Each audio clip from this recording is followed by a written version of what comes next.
This podcast is brought to you by absolutely no one. We have no sponsors and no one cares.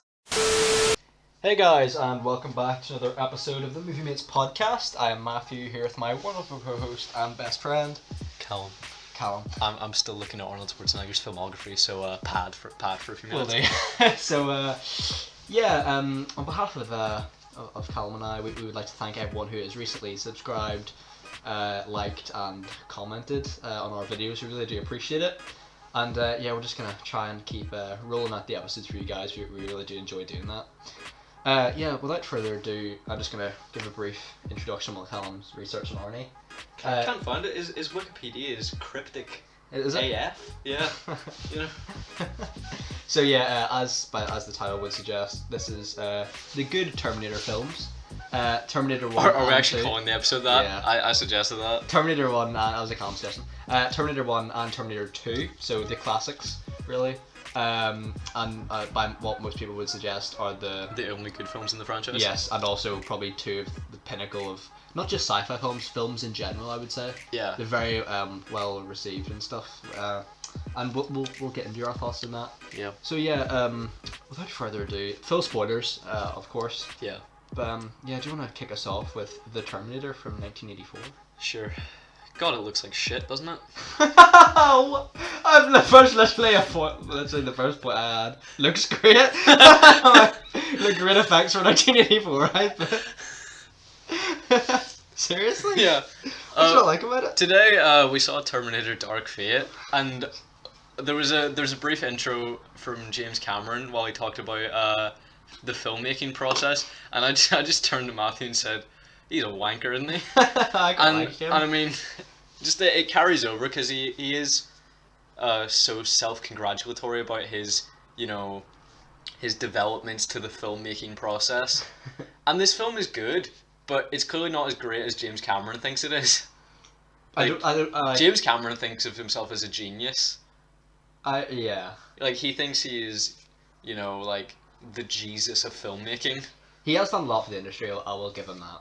Arguable. But from what I've seen, Terminator 2 is my favourite film of his. Okay. I haven't seen all of his films. Have you seen Titanic? No. Wow. Okay. Everyone says to me, like, oh, obviously, seriously not seen Titanic. Yeah. I'm like, no. But anyway. It's fine. We'll talk about it eventually. One thing I wanted to ask you. The dystopia takes place, we'll call it a dystopia, 2029. Yeah. Now, a lot of films from the 80s, 90s, 70s even, have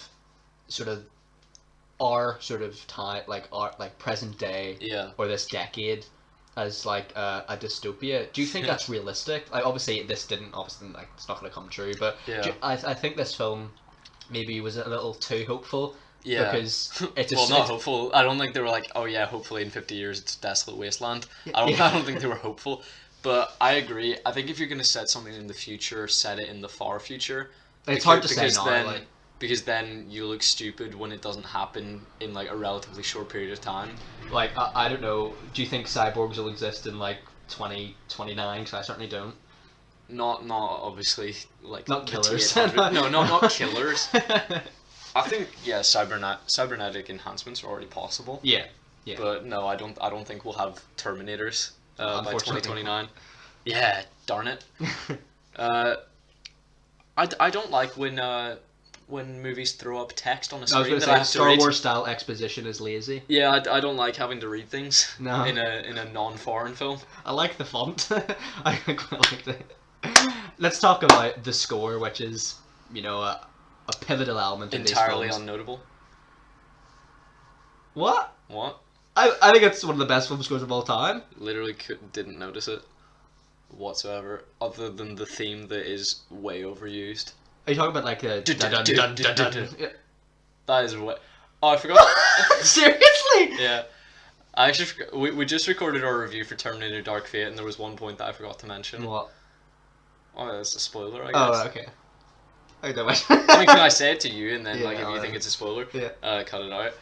There's one scene in Terminator Dark Fate when Sarah Connor is shooting a Terminator. Yeah, I thought that I love the score. Okay. Although I thought the opening credits of the film were quite dated. I skipped through them. I didn't watch it reminded me of like a 70s like sitcom or something. It's Yeah. something to that effect. I mean, by this period, you know, like things should have moved on because, you know, one of the first films to ever put credits at the end of the film was Star Wars, and this was obviously post Star Wars, so you would expect them to have moved on from having, you know, the credits at the beginning of the film rather than at the end. Yeah. I don't think they did a very good job of showing the future as a desolate wasteland, do you? I thought they did okay, yeah. Especially not in the opening, because, I mean, they don't portray that it's like this on a global scale, you know, you just see Los Angeles, Yeah, and you're like, well, yeah, maybe Los Angeles is destroyed, but what's the rest of the world like? I sometimes think, but do the Terminator films get wrapped up in trying to present it as a post-apocalyptic dystopia? But in reality, like, there's got to be a pretty well-conditioned Skynet base where they have to produce the Terminators. Like, everywhere can't be, like, a wasteland. There's got to be, like, some decent parts that haven't been... Do you know what I mean? Like, they can't just, Well, I mean, manufacture T-800s from a wasteland. Like, they've got to do it in a pretty well-kept place, you know? And, you know, the Terminators have personalities of some sort, so, I mean, you would think that they need some sort of accommodation. Yeah. You know, there's probably just, like, a desolate wasteland, and then, like, 1 meter over, it's, like, the suburbs, but Yeah. for Terminators. Yeah. Like, one thing I wanted to... Arnie is ripped. Is he? Okay. You don't think so? I'm sorry, like, I didn't take a minute to appreciate the male form, Matthew, but... No, like, do you think it's weird that the time travel requires people to be naked? I do think that, but I'll tell you why I think they did that. Okay. I think it's out of laziness, because they didn't want to spend money on effects, so they didn't want to say that you can bring back technology from the future. So they just said, "Oh no, you just come naked." It's like, why does it burn away your clothes but not your skin? I don't understand the logic in that. Fair enough. But I will say it was too many naked man butts. You know. Yeah. You know, too many. Kyle, Arnie, I agree. I mean, clearly you didn't mind Arnie's. Well, my favourite scene... You were just like, ooh, that is a chiseled ass. No. My favourite scene in the film, though, was when he goes up to the three punks. Yes. He's like, your clothes, give them to me, now. And then, sorry, no, it's a bit before that. And then a few lines I've got, which I thought were so terrible, but actually quite good. Yeah. Wash day tomorrow. Nothing clean, right? And then, probably even better, looks like this guy's a couple cans short of a six-pack. And then Arnie's reply... What does that mean? I don't know, like, couple cans short of a six... Like, what does that even mean? I don't know. That to me means, like, beer cans, but anyway. Yeah, I got that part, but the significance is lost on me. Yeah, but Arnie, they recreate that scene in Terminator Genesis? Yeah, I'm aware. Have you seen the side-by-side comparison? I have not. No. Is it relatively accurate? I'd say so, yeah. I mean, I prefer the acting in this one. Okay. Personally. Yeah. But, no, that's probably my favourite scene in the film. Mm. I enjoyed the difference in elegance in the entrances. Like, Kyle just crashes into an alley, and then, like, Arnold is, like, doing, like, you know, like, a model pose. Yeah, I agree. I thought that was good. And, like, obviously you see Kyle's scars, you know, and it shows that he's clearly been damaged by the war when the Terminator is I thought the to use damage. of makeup was good in this film. Also, it's absolutely brutal. I forgot how brutal it was when the T-800 like rips the guy's heart out. And holds it in his hands. Like, that was gruesome. Right. I don't know how Kyle just instantly adjusts to this world.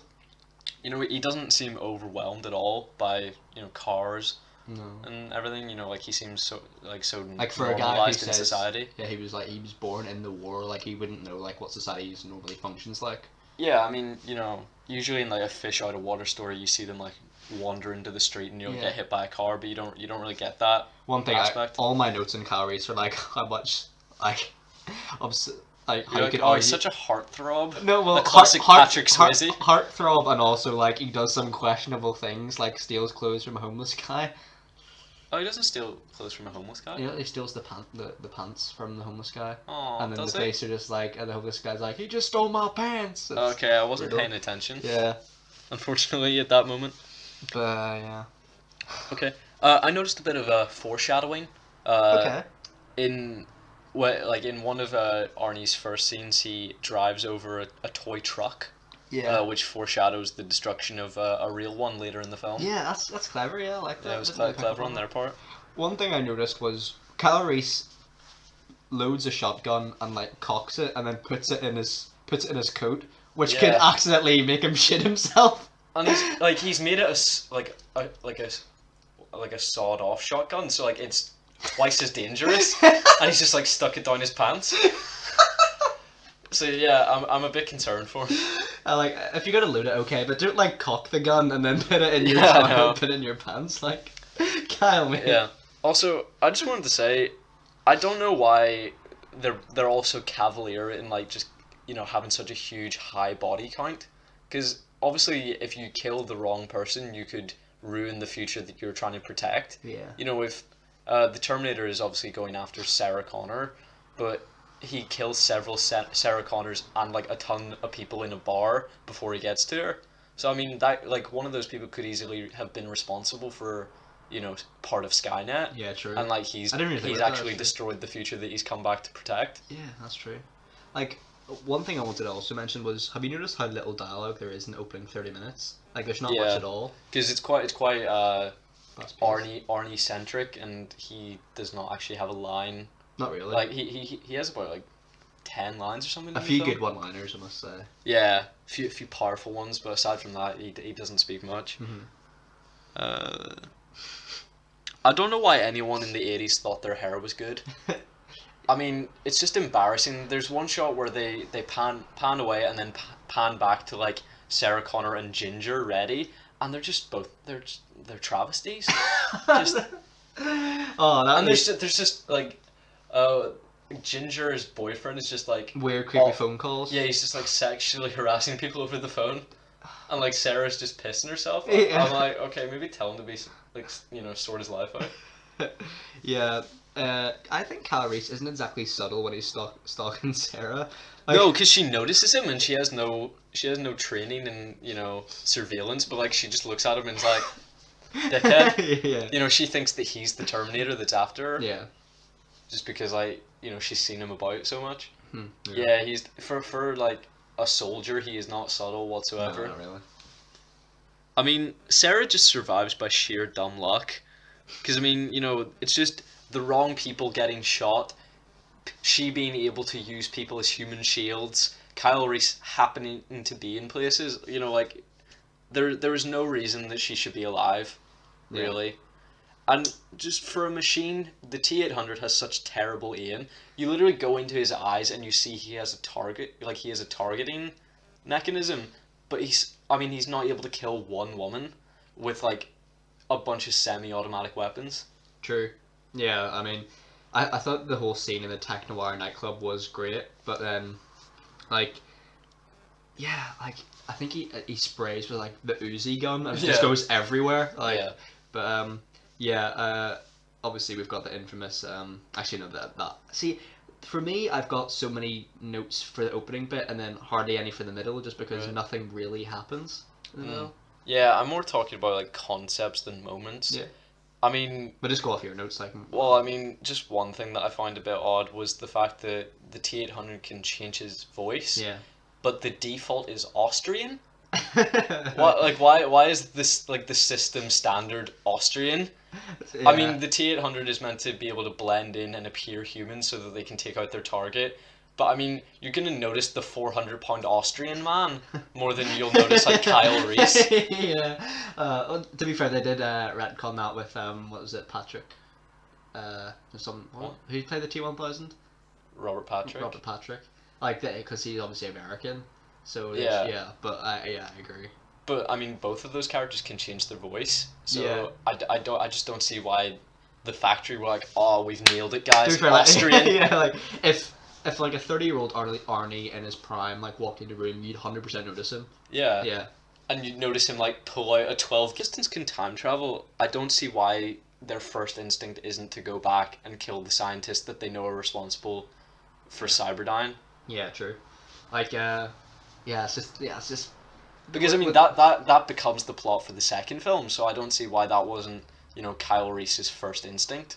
Because obviously they're soldiers who are trained to kill, so they're obviously not going to be squeamish about killing someone that they know is responsible for the death of the human race. Yeah, that is the problem, I guess, with these films. Like, there is a lot of time travel plot holes and whatnot with them. Which is why, for the most part, I hate time travel films.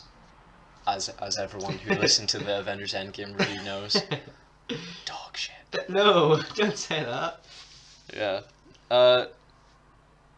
Yeah, so I don't see why their priority was, saving the mother of their general when they could just kill Miles Dyson in that era before he even finds like the chip from the deceased the terminated T-800. Yeah. I just don't see the point, but whatever.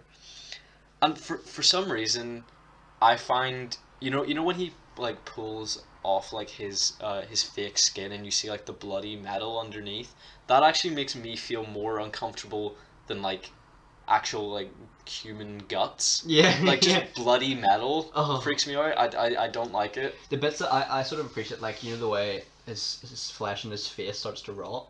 Like, Oh throughout my the film. god, his face looks so fake in this film. It does, yeah. Especially in Like, the truck. And whenever he's driving in the police car, he just has like a shiny face and it looks like he has Have you no noticed eyebrows. he's no eyebrows? Is that... Yeah. Yeah. I'm pretty sure he has eyebrows in the rest of the film, but in that scene, I think he's just wearing like a rubber version of his face so that they can add like cuts to it more easily. Like I think he is like I think there is like a rubber overlayer on his face. I think so, because I was like, I can't tell if he's It shaved doesn't his look like eyebrows. he has. It doesn't look like he has eyebrows. Yeah. Yeah, so one thing I mean, the infamous line, "I'll be back," when he Yeah. is in the police depot. I have to admit, like I was expecting him to go back and like grab a gun, but then we just like crashed through in the Yeah. car. I enjoyed that. There's a bit where like he goes, I can't remember who he said this to, but he's like, "Fuck you, asshole," or something like that. Yeah, he says that to the guy who knocks on his door because he's looking at all the automated responses that he has in his system, and that was apparently the most effective one. Yeah. And the guy was just like, yeah, all right, like he just leaves. There's no fight in him because I mean he's asking about the smell, and then he just says "fuck off, asshole," and he's Yeah. like, cool, see you, bro. One thing I wanted to mention, Kyle Reese saying to Sarah Connor, "I love you. I always have," despite never meeting That her. is the creepiest thing I've ever heard in my life. The sex scene in this is the most out of place scene in probably any film. Yeah, it reminds me of the one in Top Gun, because Haven't seen it. in Top Gun there's a lot of comments that Maverick and Goose kind of seem like a gay couple, because there's just so much like homoeroticism in that film. Mm-hmm. So like test screenings, with people commenting things like that, they retroactively added in a sex scene between Tom Cruise and I think it was Ione Skye. I'm not sure. I think it was. And it reminded me of that. Just it seems like it was slapped in with no real care. Yeah. Because I mean, you could easily allude to that without having to see it. But yeah, I thought it was I thought unnecessary. it was unnecessary as well. A lot of nudity in this film. A surprising amount. Yeah. Well, I think it is an 18, isn't it? No, it's 15. 15 hours? Yeah. Got the DVD here, right here, bro. No.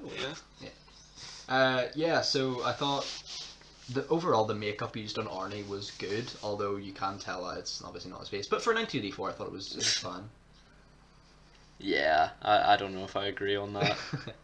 I thought that the bunker scene where it shows Kyle Reese's past, I thought that was effective in showing the damage of war. Likewise. And yeah, I agree. He should not love her after like having creepily stared at a photo of her for a few years. That didn't really make much sense to me. No, it didn't, did it? I mean, would you be convinced that you love someone just because you saw like one grainy picture of them? Probably not. He's like, I studied every line of it. You look He's sad. he's like every line, every curve. I'm like, okay. Yeah. I mean, I don't know why she was like, ooh, that's so sexy, Kyle. Like, I would be like, please leave. I'm uncomfortable. Yeah, no one seems to point out in time travel films when one person comes from the past or the future, and two characters have sex. No one ever notes the age difference. Because technically, at this moment in time, Kyle is like minus 20 years old. So Sarah Connor is about 40 years older than him. It's fine.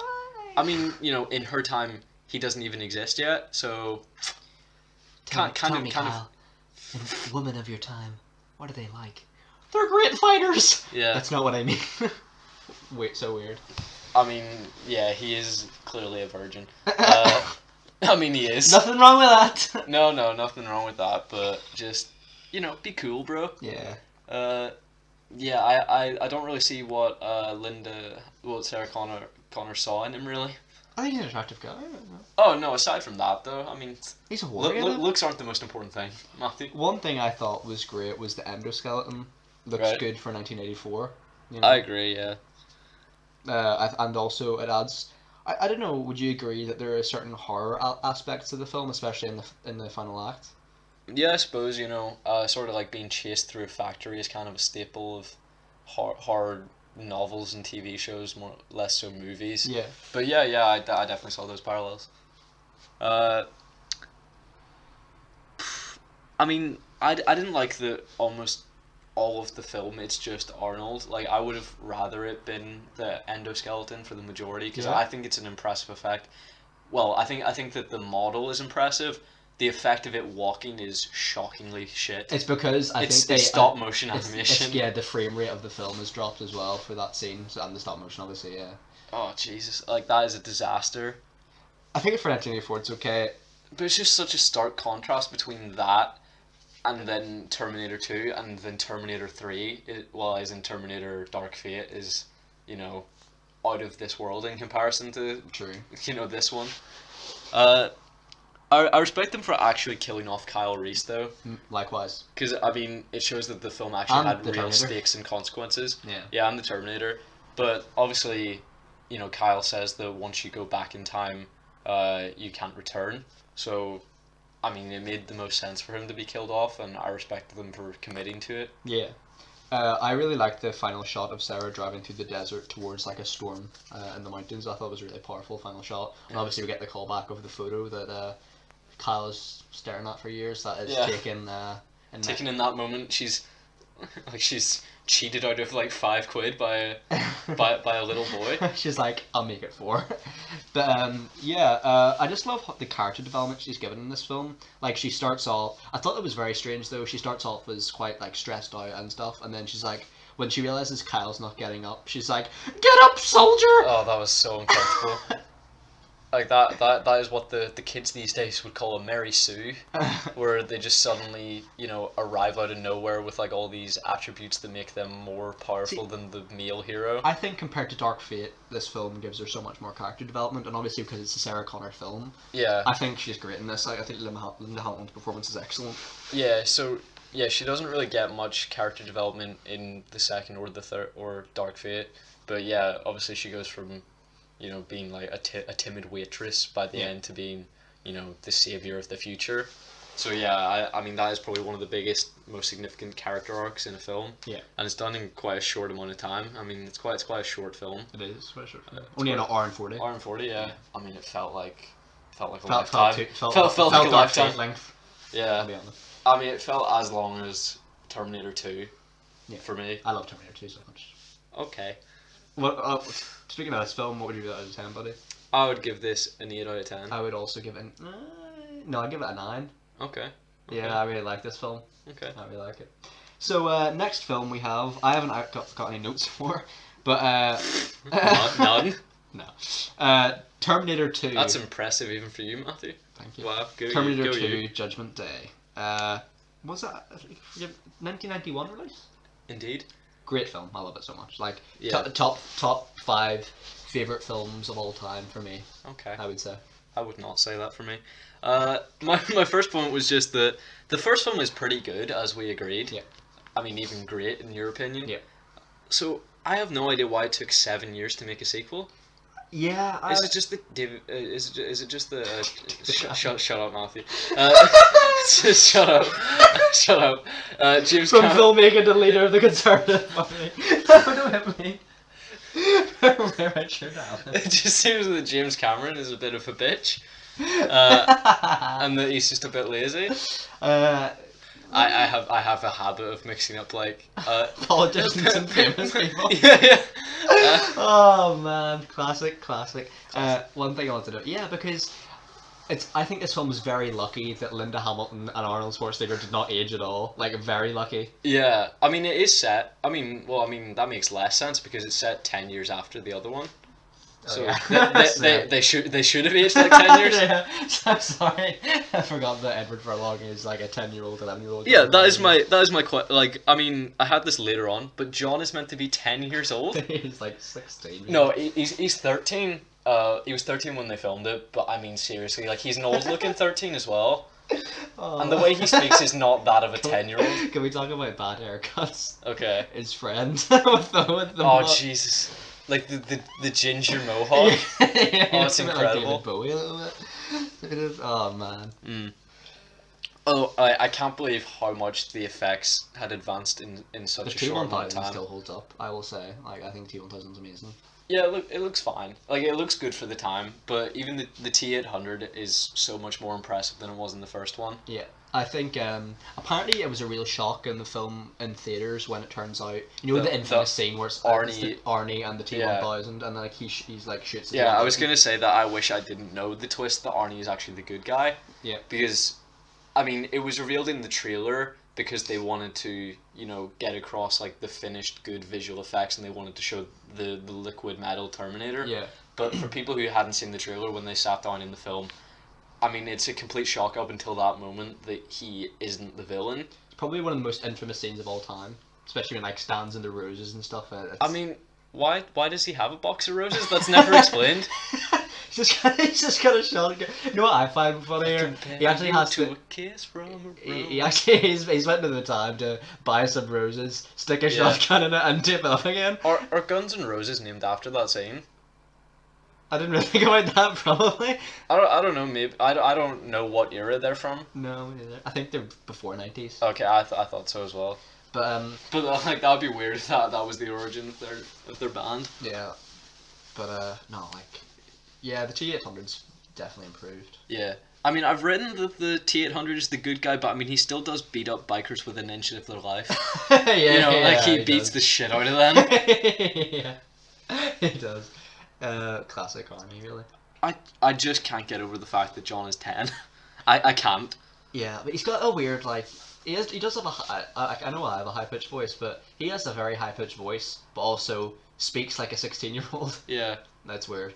But I think I've heard a lot of people say in this film he's not great and he's terrible. Oh, I think yeah. he's good. No, terrible. Really? Yep, terrible. Some of the worst child acting I've ever seen. Really? I mean, it's just so hard to top some of the films of that era because, I mean, one of my favourite films of the 90s is The Sixth Sense. And obviously, there hasn't been a better child actor than Haley Joel Osment. Mm-hmm. So whenever... Or is a family member outside for you, Matthew? No. No, thank God. Imagine. I thought it had happened already. But, yeah, just seeing how impressive Haley Joel Osment is in that film, I kind of compare all child actors to him. Yeah. And just, Jesus Christ, this kid. He's not that bad. I want to slap the shit out of him. Really? Yeah. Were you rooting for the T1000? I was, actually. Stab him in the back! Yeah. Oh, he's just a complete nightmare. I feel so bad for everyone that has to put up with him. To be fair, I mean, his foster family is a bit unreasonable. I mean, his foster mom says, that like good for nothing kid hasn't cleaned his room in a month, and I'm like, he's 10. Yeah, like, cut him some slack. Yeah, cut him some slack. Like, I know 17-year-olds who don't clean their own rooms, so most of them. No, I clean man. But the maid service doesn't help you.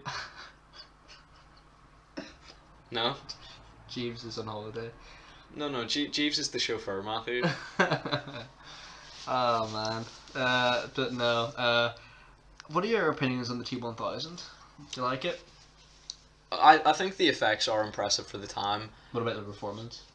Well, again, he's sort of he echoes Arnold in the first film in that he doesn't have many lines. He doesn't have much to do. Say, that's a nice bike. Okay. That's a famous line that's known for being terrible. Okay. I think so. I don't even remember that. I just glazed over it.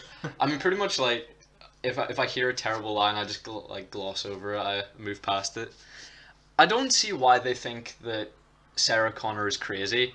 Because I had written down before they explained it that surely they would have found the Terminator husk in the building, but they explained that Cyberdyne had taken away the remains to experiment. But I still don't know how they clearly... Like, they would see from Kyle Reese's body that he's not of this time. Yeah. Because they would see that he's, like, he's like malnourished and his prints don't match. You know, if they'd actually examined his body, they would see that she's telling the truth. Yeah. So I think that clearly, just everybody's rooting against her, and they just want her to be crazy. I think it is quite striking to see how she how was. how many chin-ups she can do? With one arm. When she's in, like, if you compare her from T1 to T2, like, it's a stark contrast because, like, she's so gritty and such a different character now. Like, she's no longer that waitress, you know, she's a badass, you know. I mean, I prefer the character from the first film, if I'm honest. Yeah, okay, that's interesting. You know, I don't know if Linda Hamilton has enough range to pull off this role as well as the first film. Fair enough. I really liked her in the first film, and I liked her in this film. I just don't know which character, because I mean, it could easily be two characters. They're so different. Yeah. And I think it's too sharp of a contrast, like too quick. No, I think a character believably would change to that degree if they found out that their son was like future Jesus. Yeah. You know, like if he was meant to save humanity. Yeah. I've heard a lot of people say Mr. Sunday Movies, most importantly, said his favourite version of John Connor is the future, like John Connor that we see for like 10 seconds. I was gonna say he's literally in it for 10 seconds. Yeah. I forgot to ask you, in Terminator 1, I don't know how I passed over this, but there is a fan theory that Kyle Reese is not actually John Connor's father. Have you heard this? I have not heard this. In the first film, we hear like a voice message left for Sarah Connor by someone that she's been on a date with recently, and the theory is that she had sex with that guy, and he's actually John Connor's father. Okay. And it's not actually important that he's biologically Kyle Reese's son. It's just important that people think he is, so that he's respected as a leader because they know he's Kyle Reese's son. Yeah. Like, it's sort of a bigger plot line in Terminator Salvation, I believe, where it's sort of integral to the plot that he is Kyle Reese's son, but it doesn't actually matter that he's related to him. It matters that people think he is. Yeah. Okay. So yeah, the theory. Like, what do you think about that? I quite like that. Something that's different. I mean, yeah, because I it's important that he's the son of Sarah Connor. I don't actually think it's important that he is Kyle Reese's son. No. In fact, I think it's really weird and kind of paradoxical if he's Kyle Reese's son. Yeah. I don't actually know if I like the idea of him being Kyle Reese's son. It certainly complicates matters. Well, yeah, because it's like your best friend is also your dad. Also, you're sending your dad to die. And have sex with your mom. Yeah. You're like. Also, don't tell me. Yeah, but like, you're just sending him back like, hey, bro, hey, bro, This sounds like Carrie's just like, shouldn't I bring the condoms? It's John's just like, no. Oh man, like we should be film directors. Yeah. John's just like, Carrie starts. John's just in the cupboard making sure it all works out. Carrie's just back and John Connor's just like, no. No. Oh man. You seem like lighting a pack of Johnny's on fire. He just got a lighter. He's just like, no. I love that. Oh man. Yeah. So I don't understand how Sarah Connor has dreams that give her true information. Yeah. It's never explained how the dreams that she has of Judgment Day. Of Judgment Day have actually got to her. Yeah. It's because that's sort of a supernatural element, and it doesn't really have a place in this hyper realistic. Well, not hyper realistic, but like scientific. Yeah. Perspective. It doesn't really make sense. I agree. In that way. One thing that really struck me about the film was probably, aside from the T-800 in the first film, like killing the punk by ripping his heart out. Yeah. It's when the camera pans and the T-1000 is like stuck his arm through John's foster dad. Like, that is brutal. Yeah. Like, and also like that seemed actually really clever because like how the T-800 is like, what's the name of your dog, and then John says something like Barky or something. It's Max. Max. And then and then he says, "How's Wolfie?" Yeah, sorry, yeah. Wolfie. Yeah, I think that's quite clever. Yeah, I mean, I just love the deadpan. Your foster parents are dead, and then he just moves on. I love that. I just wanted to ask you, what kind of 10-year-old is allowed to ride a dirt bike on the road? Yeah. Because I mean, he's riding it very very fast. Yeah. I mean, I wasn't allowed to walk down to the shops until I was age 11. Yeah. You know, let alone I'm still not allowed ride a motorcycle, Uh, basically. Yeah, I thought it was a little strange myself. I mean, I think the rules in America are just a lot more lax. Yeah, especially in the 90s, probably. Yeah, especially in the 90s. Do you find it weird that people keep their spare keys in their visors? in their visors? A little bit. I mean, it's just not smart, is it? No, it just increases the rate of burglaries, really. Yeah, 100%. And car thefts. Yeah. I mean, I think that this franchise just has a big boner for like huge trucks. It's Fast and Furious before Fast and Furious existed. Yeah. Have you noticed in all three of them that I've seen, there's a massive There's one in T3 there's a as well. there's a massive set piece, and in Salvation where like Sarah Connor pulls up, like there's just always a big truck. Yeah. Like what is their fascination with that? Yeah. Like, It's never explained. It is weird, isn't it? Yeah. Absolutely. But Like, I mean, this is meant to be a science fiction film, but half of the action sequences are car chases. yeah, I suppose in the scene where the T-1000 is chasing in the truck, Yeah. it's probably the most infamous scene involving a gun in film history. Do you mean That when he like reloads it like that. The gun flip, yeah. Yeah. I I mean- I don't know if that's possible. I think it must be because it happened. But Well, I mean, Arnold wasn't using a real gun, Yeah. obviously, but he did actually do that. I mean, that's not CGI, and he actually broke several fingers. During one take of that. No, just imagine, just like he goes to flip it and just like. No, because I think he got like his thumb stuck in the trigger part. Oh man, I love that. I love that so much. Yeah. I don't know why the T-1000 had to steal clothes from the cop, like, because I don't think he replicated the cop's clothes. I think you see him physically take them off him, Yeah, but then he can just shapeshift into anything he wants. yeah, that's true. Yeah, I like it. I mean, you know the way, obviously, he's made of liquid metal, but I mean, he's actually, like, punched by Arnold Schwarzenegger, so I don't know why you wouldn't just take on the appearance of someone who's, like, 7 foot tall and jacked, just so you even have that physical advantage. Yeah, You know, I know it'd be minimal because you're both made of metal in the end, but still, the fact that Arnold Schwarzenegger is able to, like, beat you up, like, fist to fist, like, you would think he would go for, like, the biggest, like, behemoth you've seen. yeah. I think the T-1000 is supposed to be stronger than the T-800 marginally, but it's not really shown in that case, is it? No. But anyway, probably my favourite scene in the film is the fight in the mental hospital. Oh, really? Yeah. That was the part, like, my eyes just glazed over. I was like, Really? I am not interested Do in you this know, it's not like whatsoever. when the T-1000 like blends into the black and white checkered floor and kills the guy. Didn't even notice No? it. Oh. No, I was bored at that point. Fair enough. But like it's just the realization like Sarah thinks the T-800's after her. But then- Yeah. Yeah, I like that. And And then- obviously like his glasses get broken. Yeah, I mean, John Connor's just being a little bitch. Like, so why would future John Connor think it was a good idea to send the T-800 back? Like, why wouldn't he go with, you know, a Terminator or a human? Yeah.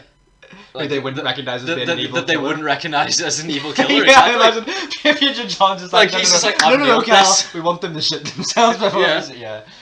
Like, I just don't understand. And they never explain how they got a Terminator on their side. Yeah. Yeah. True. Like, that's never explained. I don't understand. Yeah, that is weird. Like, that's never explained. And I would love if someone in the comments could explain that to me. Because I just don't know. I just wanted to go back to the fact that I hate Edward Furlong. Oh. He's just one of the worst child actors I've ever seen. Why? Just not good. I just can't deal with it. I mean, when he realizes that like he can give orders to the T-800, he is such a twat. Like at one point he says, "Are you calling moi a dipshit?" I'm like, you are a dipshit. The T-800 could actually just like shoot you in the face. No, but yeah. he says that to like a punk. He says like, "You're calling moi a dipshit." I'm like, yep. Yeah. Yeah. You're a nightmare. Like, I mean, you know, I would be sent to the mental hospital, like, having to deal with that kid, not because, like, I've seen a vision of the future. Like, I thought, like, how funny do they go be if, like, he starts messing about the T-800, the T-800's like, he just has it up and it just, like, shoots it. I mean, I wouldn't mind it. Seriously? Yeah, I would have found it a better ending to the film. Like, just cut to black as soon as that happens. It's like, and just on the screen, you've been terminated. Terminated, yeah.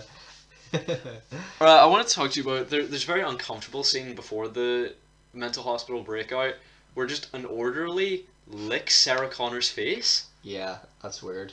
Like, huh.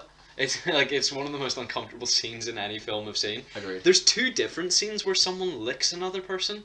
I don't think remember the other one. I didn't write down the second one.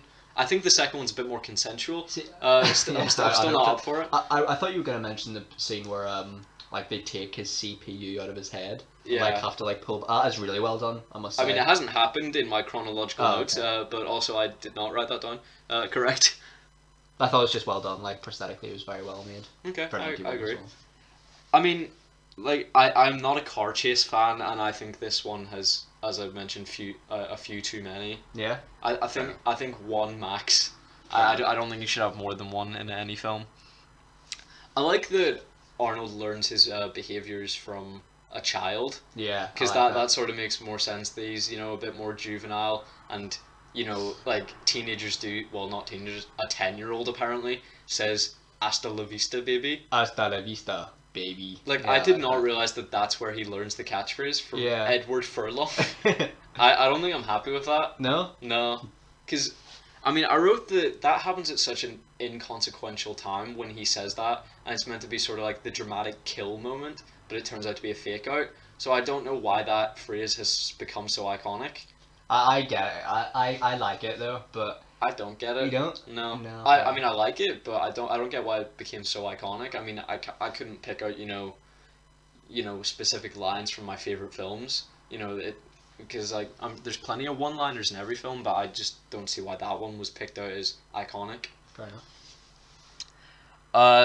There's a second scene where Sarah sees the future nuclear bomb, Yeah. and there's a really good effect of her melting, Yeah. and I really enjoyed that. That was excellent. I mean, like I enjoyed it. Yep. I love seeing death. Whoop. Yeah. Like I also forgot to mention something in the first one, but it also links to this. Just I would hate to live in this era, because especially for the first film. I mean, they're sequels, so I mean, we can talk about them together. Yeah.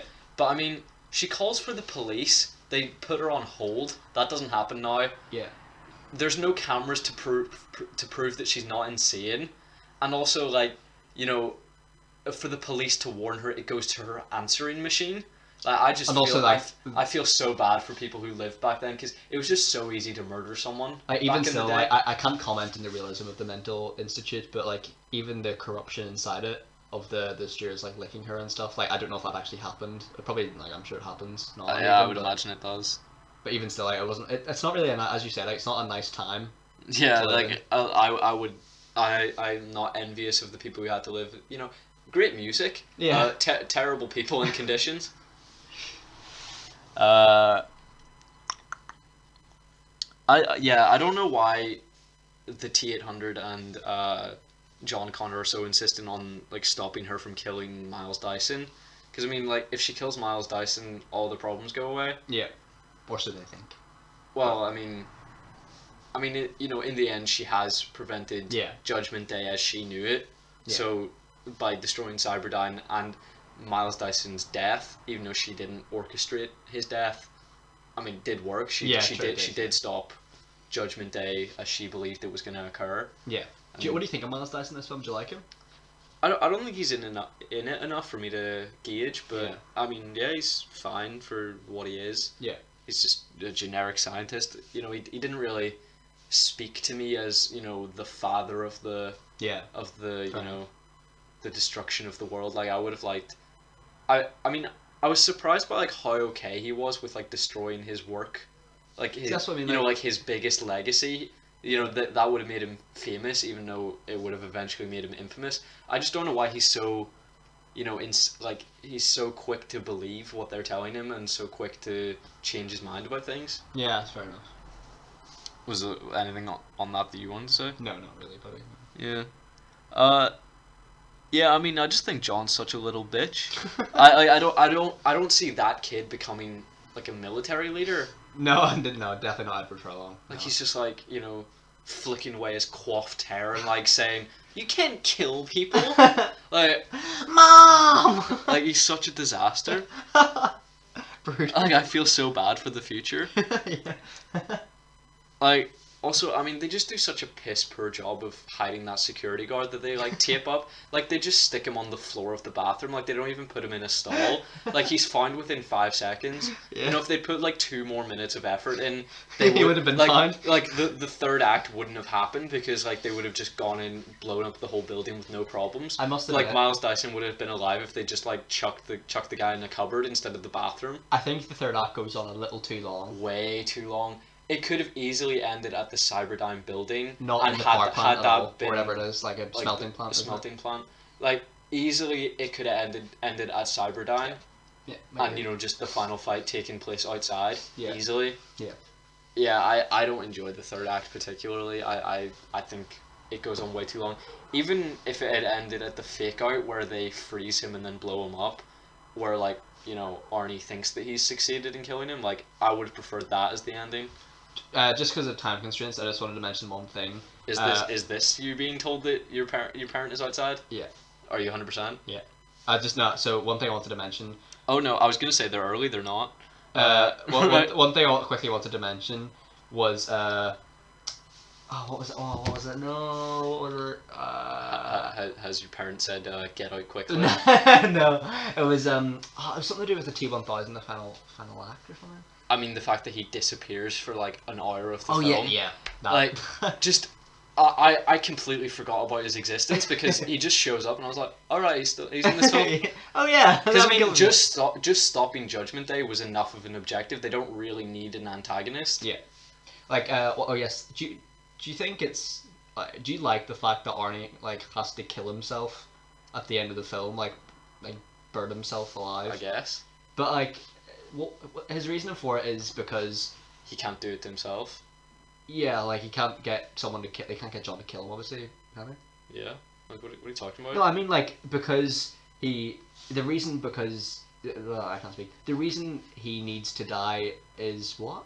Again? Like why does he want to... in case he's destroyed and then someone finds his chip and then recreates the work that Cyberdyne was doing. So like he doesn't want any future technology being in the present, so he has to destroy himself. That's fair enough, but like... Yeah.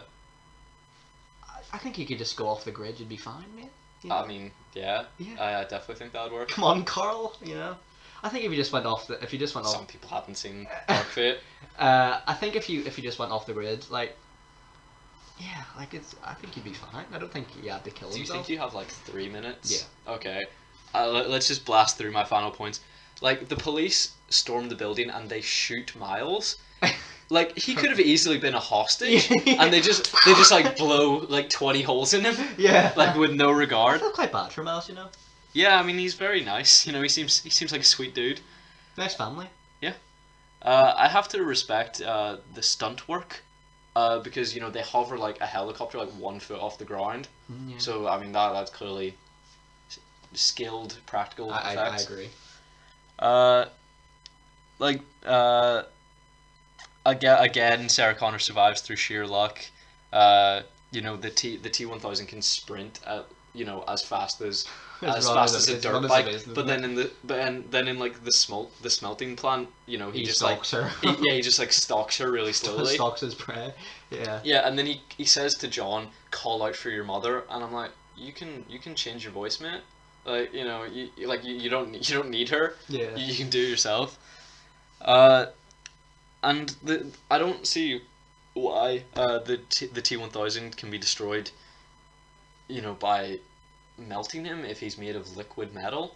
Surely if you melt him, he turns into a liquid and then can reform again. Yeah, I guess it was a process of cooling him down, like melting him, cooling him down, and then melting him again. I think is how it is done. But yeah. I don't accept it. They have to kill him off, so I guess, but okay. It's probably yeah. Okay, so how do you think this compares to the first one? Superior? Yeah. I agree it's superior to the first, but I think it's incredibly overrated. Okay. Not bad, overrated. So people call it like one of the greatest films of all time. I'm saying it's pretty good. Okay. I would give it a 10. I would give it. So you're saying it's a perfect film? Not perfect, but Then why are you giving it a 10? perfect it is. Okay. I would give it an 8. So I would give it an 8.5. I think it edges. I think it edges the first one, so I'll give it an 8.5. Okay. So yes, that Calvin and I would like to thank you very much for listening. We had a blast recording this one as always, and we'll be back with another episode shortly. Yeah, It'll be on the commonly known as the bad Terminator films. not so good Terminator films, yeah. So T3, Salvation, and Genesis. So look forward to that one, guys, and take care and have a good one. Bye bye. Bye.